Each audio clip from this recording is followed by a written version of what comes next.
the progress we have made will be at risk if we cannot secure a smooth and orderly exit from the EU and a transition to a new partnership that protects the complex trading relationships businesses have built up over 45 years and on which so many British jobs depend.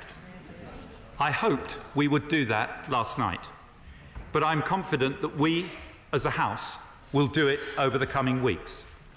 Leaving with no deal would mean significant disruption in the short and medium term, and a smaller, less prosperous economy in the long term than if we leave with a deal. Higher unemployment, lower wages, higher prices in the shops. That is not what the British people voted for in June 2016, which is why all of us have a solemn duty in the days and weeks ahead to put aside our differences and seek a compromise on which this House can agree in the national interest. But government also has a duty to plan for every reasonably foreseeable contingency, and we have done so. First, we have plans in place to minimise disruption to our financial system, and the Bank of England judges that it is resilient to any likely no-deal shock. Second, we've worked across Whitehall to put in place mitigations at our border, although we cannot regulate how the EU would operate its border in a no-deal exit. Third, we've published today our temporary UK no-deal tariff schedule, carefully balancing the needs of producers and consumers in the context of the pressures the no-deal economy would face.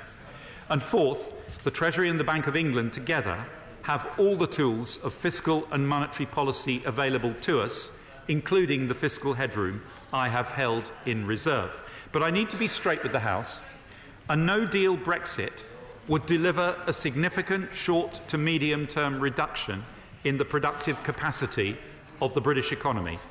And because our economy is operating at or near full capacity, any fiscal and monetary response would have to be carefully calibrated not to simply cause inflation, compounding the effect of any movement in the exchange rate on the price of goods in our shops. And while fiscal and monetary intervention might help to smooth our path to a post-Brexit economy, both could only be temporary, and neither would allow us to avoid the effects of a relatively smaller economy nor the pain of restructuring. So the idea that there is some simple, readily available fix that can be deployed to avoid the consequences of a no-deal Brexit is, I'm afraid, just wrong.